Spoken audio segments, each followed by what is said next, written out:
नमस्कार भाइयों, कैसे हो आप सभी लोग। आशा करता हूँ सभी लोग आज अच्छे होंगे। तो आज की क्लास में आपके लिए लेकर आ गए हम आधुनिक भारत।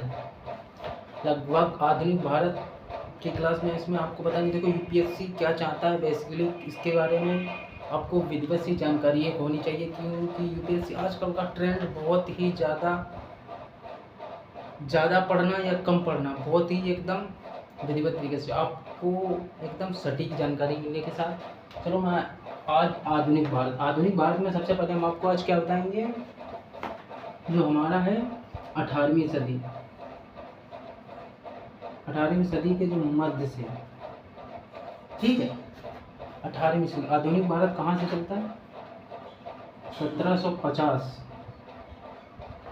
1750 से लेकर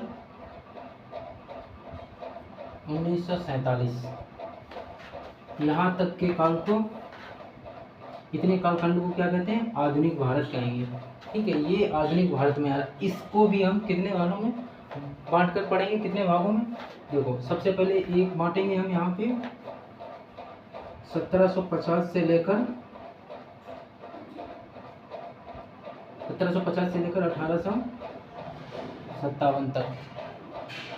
1857 तक ये क्या, इसमें जो ईस्ट इंडिया कंपनी है, फ्रांसीसी कंपनी है और अदर डेनमार्क की कंपनी है, अदर कंपनियां हैं, वो इसमें आएंगी, स्टेबल करेंगी, आपस में एक संघर्ष चलेगा इनका।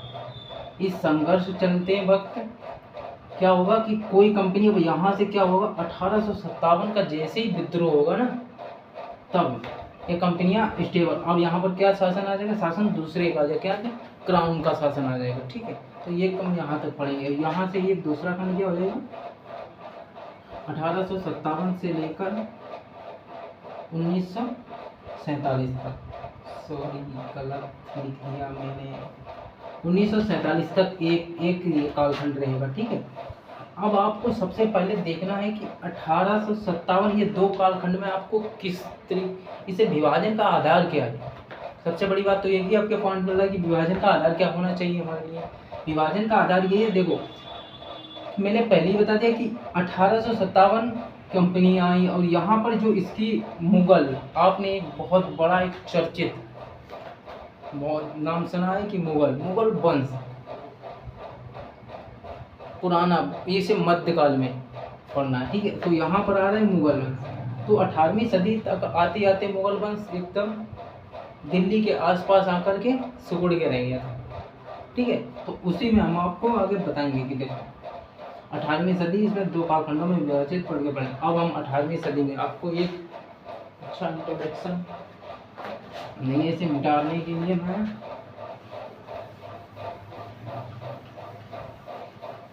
आधुनिक भारत में,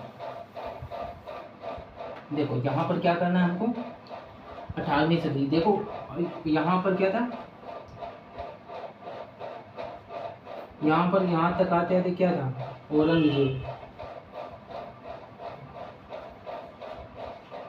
औरंगजेब की क्या हो गई, मृत्यु। भाई यहाँ तक आते आते मुगल साम्राज्य इतना प्रभावशाली था। इधर देखो भाई, यहाँ से क्या बताएं भाई, यहाँ तक, यहाँ से काबुल, कांधार, यहाँ तक साउथ इंडिया से उत्तर से लेकर दक्षिण तक, पूर्व पश्चिम, पूरे मतलब इस जो भारतीय उपमहाद्वीप कहा जाता है ना, उसमें पूरे उपमहाद्वीप में इसका शासन हो गया था, पूरी इंडिया में, ठीक है। यहाँ इंडिया, यहाँ अफगानिस्तान था, यहाँ बांग्लादेश था, यहाँ साउथ, यहाँ पर चोल चेर पांड्या राज्य जो यहाँ पर है ना, यहाँ तक, और इधर तक काबुल, कांधार तक, अफगानिस्तान, यहाँ तक भी उसका शासन पूरा एकदम शासन हो गया था। अब क्या हुआ, इसका एक प्रशासनिक मतलब जो एक ढांचा बहुत बड़ा बना हुआ था, इसके जो पूर्वजों ने जिसे दिया साम्राज्य ने कुछ अपना बढ़ाया, कुछ बढ़ाया। इसमें सबसे बड़ी बात कहती है, एक शासक, ये बहुत शक्तिशाली शासक था। इसकी कुछ ऐसी बातें थी कि जो शासन व्यवस्था में आकर इसके खत्म होते ही लोगों ने एकदम आक्रांता जैसा रूप धारण कर लिया। इसकी धार्मिक नीतियाँ थी कुछ ऐसी कि जिसके वजह से इसका कुछ सिस्टमेटिक नहीं चला। इसने साउथ इंडिया में इतने sorry for this, south India में इतने इसने अभियान वो लेकर जाकर सेना ले जाकर अभियान किए कि कुछ कहने को नहीं। वहाँ पर इसकी इतनी हाँ सेना की, जहाँ पर देख आप ये एक बात सोच लीजिए, जहाँ पर ले जाकर ये सेना की वो करेगा, वहाँ पर जाकर के सबसे बड़ी बात है पैसा खर्च होगा, धन माल जान की सब चीज़ की हानि होगी और सफलता भी नहीं मिलेगी। तो क्या होगा, सबसे बड़ी बात है कि तो यहाँ पर ऐसे आएंगे। अब 1707 में आकर के मुगल वंश ये क्या हो गया, ये समाप्त हो गया। वो औरंगजेब क्या हुआ, खत्म हो गया। अब क्या हुआ, यहीं से आधुनिक भारत की नींव पड़ी। आपने देखा होगा कि औरंगजेब के खत्म होते ही, मृत्यु होते ही यहाँ पर क्या हुआ, छोटे छोटे राज्यों का उदय हुआ। छोटे छोटे राज्य, शक्तियाँ उभरने लगी। अब जो मुगल वंश जो था उसके उभरने की जो शक्तियाँ उभरी, अब जैसे ही खत्म हो गया, अब एक वंश उभर। अब इसका मतलब ये औरंगजेब के पहले भी शासक रहे, जहांगीर, शाहजहां, अकबर, बाबर, हुमायूं, ये सब शासक रहे ना। तो ये अपने एक सिस्टमेटिक चलाते रहे, इन्होंने हर एक चीज़ को देखा, समाज में किस वर्ग को हमें किस एक पैरवी चलाना। औरंगजेब की कुछ नीतियाँ ऐसी रहीं, इसने अपना सिस्टमेटिक सब बिगाड़ा, मगर ये क्रूर शासक था, इसने जो भी शासन किया मुतना। अब इसके बाद जो शासक आए ना, वो मंदरा पान, इतना दारू पीते रहे। मोहम्मद शाह रंगीला का नाम तो सुना होगा, वो बंदा जिसके दरवाजे पर नादिर शाह खड़ा है राइफल लिए, बोला अभी दिल्ली दूर है, घेर लिया करके घर में, बोला दिल्ली अभी दूर है। तो ऐसे ऐसे शासक होते चले गए हमारे इस इतिहास में, तो सबसे बड़ी बात है। ठीक है, तो मैं आगे देखो, औरंगजेब के क्या छोटे छोटे राज्यों का उदय होने लगा। छोटे छोटे जब राज्य उभरने लगे तो इसमें सबसे बड़ी बात क्या है, ये अब राज्य तो उभरने लगी। इसमें राज्य 3 तरह के राज्य उभरे इसकी मृत्यु के बाद। 3 प्रकार के राज्य उभरे, 3 प्रकार के राज्य का उदय हुआ, 3 प्रकार के राज्यों का उदय हुआ। नंबर 1 कौन से थे, एक थे उत्तराधिकारी राज्य, और दूसरे कौन थे,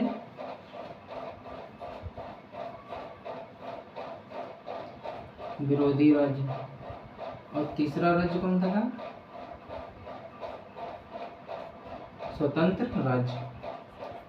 अब सबसे बड़ी बात आती है कि उत्तराधिकारी राज्य क्या होते हैं, विरोधी राज्य क्या होते हैं, स्वतंत्र राज्य क्या होता है। ये नॉर्मली हम लोगों को पता रहता है, बट मैं आपको जरूर बताने की कोशिश करूँगा, जो नहीं पता है उनके लिए भी और जो जानते हैं उनके लिए भी। देखो उत्तराधिकारी राज्य कौन कौन से, देखो इसमें क्या आ जाएगा,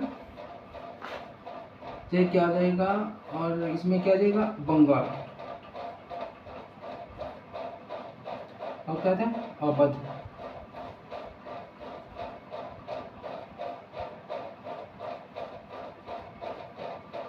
हैदराबाद।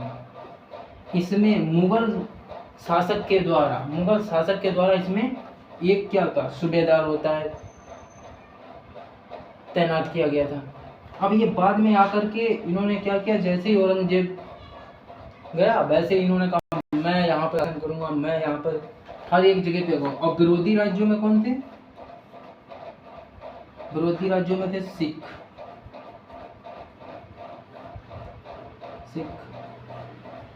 जाट, अफगान थे, सिख थे, जाट थे, अफगान थे, और सिख, जाट थे, अफगान थे, और राजपूत।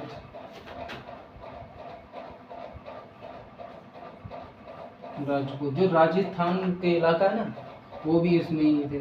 और स्वतंत्र राज्य कौन थे, स्वतंत्र राज्यों में थे, जैसे देखो राजस्थान के थे कुछ, राजस्थान में कौन था, आमेर। कुछ के थे केरल के राज्य थे, जैसे त्रावण। केरल हमारा केरल हमारा 3 भागों में विभाजित था। केरल 3 भागों में विभाजित था, तो इसके सारे राज्य स्वतंत्र थे, सुदूर केरल के राज्य थे और केरल के राज्य स्वतंत्र थे बस। और इधर हाँ सिंध का इलाका, जो सिंध का इलाका था वो भी हमारा क्या था, स्वतंत्र। ये सिंध वाले इलाके में तो बहुत समय तक ऐसा रहा कि यहाँ पर एक राजनीतिक अस्थिरता जैसी उत्पन्न बनी रही। यहाँ पर बहुत सदियों के बाद एक राजा हुए हमारे राजा रणजीत सिंह। राजा रणजीत सिंह ने आकर के, एक सिख राजा थे, इन्होंने आकर के यहाँ पर अपना शासन स्टेबल किया और फिर वहाँ पर अच्छी शासन व्यवस्था की, जो एशिया की सबसे, एशिया क्या पूरे विश्व की सबसे दूसरी सेना व्यवस्था, अच्छी दूसरी सेना बना दी थी। तो ये कितने राज्य हो गए, 3 राज्य हो गए, 3 प्रकार के राज्य हो गए। अब एक ये विभाजन था राज्यों के 18वीं सदी के मध्य, मतलब जब औरंगजेब की मृत्यु हो गई तो इसके बाद कितने तरह के राज्य, एक मुगल साम्राज्य का पतन हो गया। मुगल साम्राज्य के पतन होने के बाद, एक विशाल साम्राज्य के पतन होने के बाद एक बहुत बड़ी बड़ी शक्तियाँ सामने उभर के आई और सबसे ज़्यादा थे। और हाँ भाई, विरोधी राज्यों में यहाँ एक था, कौन थे भाई, मराठा। इनको तो भूल ही जा रहे हैं हम। ये मराठा विरोधी राज्यों में सबसे बड़ी शक्ति। मुगल साम्राज्य के पतन के बाद अगर कोई शक्ति बड़ी थी तो कौन थे, मराठा थे। इन्होंने पहले गुजरात, महाराष्ट्र, उत्तरी कर्नाटक, महाराष्ट्र में इन्होंने पहले अपना शासन किया। उसके बाद में जाते धीरे धीरे इन्होंने मध्य प्रदेश, गुजरात, इन्हीं अदर पड़ोस में ये बहुत उग्रवाद, मतलब मराठा ऐसे शासक थे जिन्होंने अपने पूरे भारत में ऐसा कोई शासक नहीं होगा जिसके साथ इन्होंने लड़ाई नहीं की होगी। ऐसे शासक थे ये मराठा, इन्होंने शासन। अब क्या होगा, विरोधी राज्य हो गए। अब एक बार हम आपको बता देते हैं ये राजनीतिक स्तर, एक बार मुगल साम्राज्य के पतन के बाद एक ऐसे ऐसे राज्य खड़े हुए। ये राजनीतिक राज्य भौगोलिक विस्तार था, कहाँ कहाँ पर कैसे राज्य उभरे। अब दूसरी तरीके से बताएंगे कि राजनीतिक व्यवस्था में कुछ राज्य अपने क्षेत्र के हिसाब से भी बने थे, उनमें हम आपको दिखाएंगे। देखो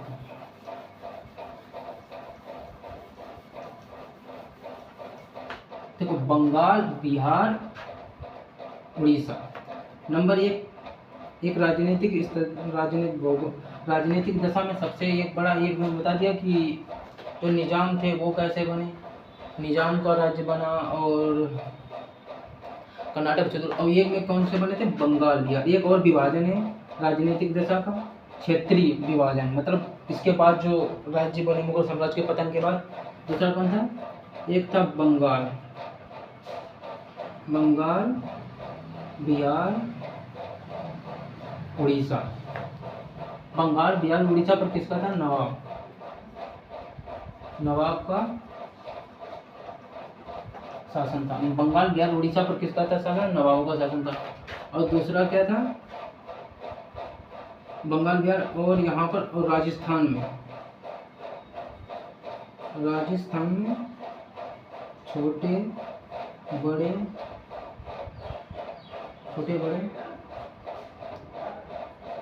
कई राज्यों का उदय हुआ, जिसमें मैंने एक बार बताया छोटे बड़े राज्यों को उदय हुआ। कौन थे, आमेर के राजा जय सिंह।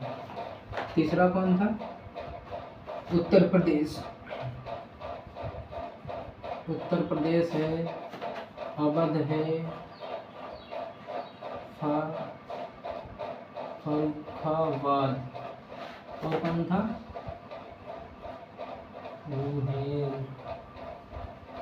ये रुहेलखंड था, फर्रुखाबाद और आगरा, मथुरा। ठीक है, ये राज्य थे कि जो मथुरा, आगरा, ये। और ये हमारे देखो कहाँ के हो गए, ये हमारा देखो पश्चिमी एरिया हो गया। तो बंगाल, बिहार, उड़ीसा ये हमारा उत्तरी एरिया, पूर्वी एरिया होगा। और ये उत्तर प्रदेश एवं अवध, फर्रुखाबाद ये हमारा जो सेंटर का एशिया है, सेंटर, मध्य, क्या बोलते हैं, मध्य का है। उत्तरी भारत का दक्षिण वाला हिस्सा, उत्तरी भारत का दक्षिणी एवं मध्य का हो गया। अब हम देखते हैं, चलते हैं सिंध की तरफ। कुछ सिंध की तरफ भी थे। एक कौन सा था, सिंध में कौन था, सिंध में थे पंजाब भी था। अब हम साउथ इंडिया में देख लेते हैं। तमिलनाडु, तमिलनाडु में यहाँ देख लीजिए आप, यहाँ पर एक देखो मैप बनाता हूँ मैं, यहाँ पर ये कर्नाटक, और यहाँ पर थे निजाम, ये थे मराठा, यहाँ भी मराठा थे, ठीक है। और ये अवध, और यहाँ पर गुजरात में भी, और ये पश्चिम बंगाल,